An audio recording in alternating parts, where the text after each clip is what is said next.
Hello, everyone. It's George from Ireland. So, welcome back to my channel. And in this, I'm commenting on what's going on in Ukraine. So, the latest happenings: Alexei Reznikov has just tendered his resignation as defense minister. It's a post which was appointed in November 2021, about a quarter of a year before Russia's illegal and unprovoked invasion of Ukraine commenced.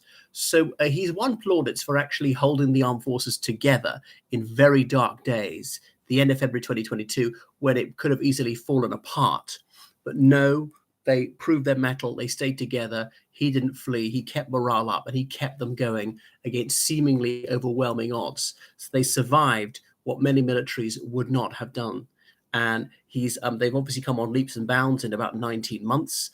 He's managed to show his powers of suasion, and he's convinced NATO and European Union countries, places like Australia as well, to hand over huge quantities of military hardware gratis to provide the training that's been integrated into the Ukrainian military, which is often working on Soviet era technology and doctrine. So they've been learning on the job. And all right, there's been some sort of cooperation with NATO countries going back almost 20 years, but the generational attitudinal shift has taken place in the last year and a half or so. But this had been trailed for some time behind the scenes. There have been all these off-the-record briefings. Who was going to have to go? There were some funding scandals. Corruption's almost endemic in Ukraine. Not saying that every individual Ukrainian is corrupt, or even a majority of them, but a significant minority are. On the world corruption ratings, it's very low. And who's even lower? Russia.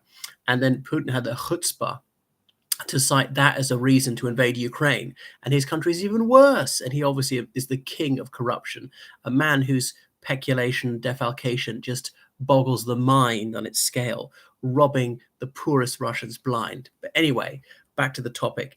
No one accuses Reznikov himself of being on the take, but they're allegedly military officers, particularly in the recruitment department, and say, if you cross my palm with silver, I'll make sure you get your exemption from the draft. You'd be tipped off when the draft officers come. People sneaking over the border to Romania, walking through the woods sometimes, living there illegally, but not being returned to Ukraine, so far as I can tell, to evade the draft.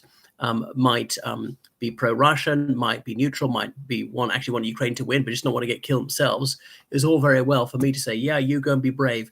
If I was in that position, would I be laying down my life? Probably not. Even if you don't get killed or wounded or captured, you see it happen to your friends, see the corpses of the foe, don't even want to see that.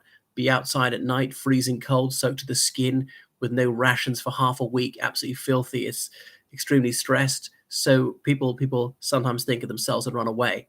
And some rations have been bought for the military, and they paid well over the odds. Suspect there are kickbacks going on there and stuff like that.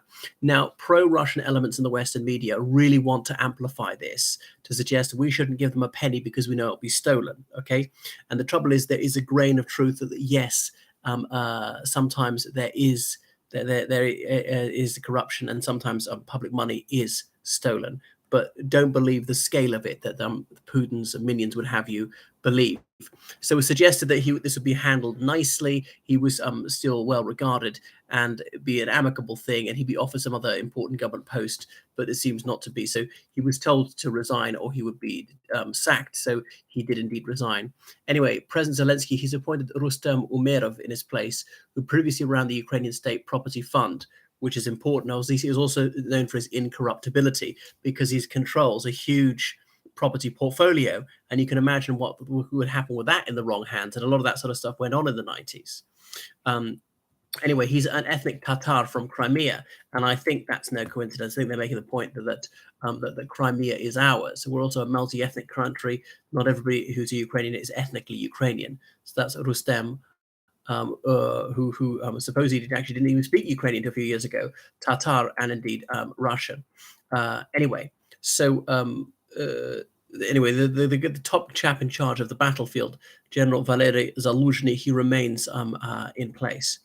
They've been rooting out corruption in the Ministry of Defence for some time.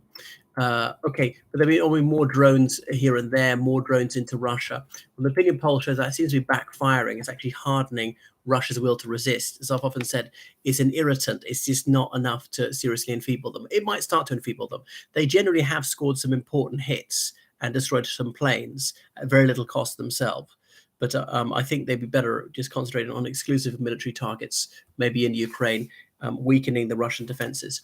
But the Russians are suffering on the front line, and the Ukrainians are boasting they've broken the front line. Now, remember, they really managed expectations before the offensive counteroffensive began in June. They didn't want to say, yeah, we'll make it, and then fail to deliver, because that would dishearten everyone very quickly.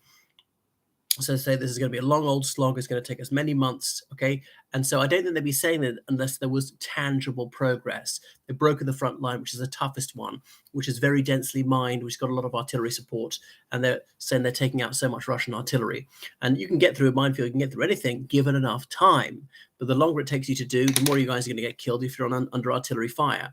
So taking out enough of the Russian artillery that it's easier to get through the minefields and so on at your leisure. The second and third lines are less heavily defended, have fewer mines, have less barbed wire, and so on. And the Russians don't have many reserves to put there to try and plug the gaps or to be building new defenses further back.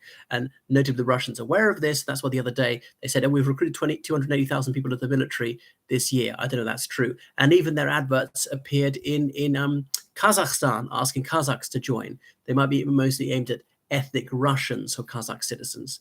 I'm astonished the Kazakh government didn't stop that. And that the big salaries that were going to be offered, how much was it to join? Was it something like a $6,000 golden hello? But they probably wouldn't pay that. And about a third of that is your monthly salary, which would be a very, very good salary in rural Kazakhstan. But, you can't trust their promises at all. And obviously more fighting in the Black Sea. Now, the Russians claim to have sunk 4 US-supplied boats full of Ukrainian special forces. The Ukrainians haven't commented on this one, so there might be actually some truth in that. And the Ukrainians claim they sank a Russian patrol boat using a sea drone. I mean, that could be true. But yeah, so they've had a bit of a breakthrough in Zaporizhia region, but that doesn't mean they're going to be reaching the sea anytime soon, because they've gone forward like 20 kilometers at most since the beginning of the campaign. So they might speed up and start going 1 to 2 kilometers a day, which would be very rapid progress compared to what they had done up to now. So I think they will progress. Doesn't mean they're going to get to the sea even in November. The Russians may be able to bring in more reinforcements, dig more trenches, and so on. So, but obviously it's a bit worrying, Russia. And there've been some confirmatory posts by the Russian military bloggers, the MIL bloggers, saying, yeah, this is it. And that's why they're talking about nuclear weapons. One of Putin's attack dogs the other day saying, yes, we have to use nuclear weapons, not against Ukraine, but against the United States, to try and scare off the West from keeping the armaments shipments going. Anyway, this war's not half over.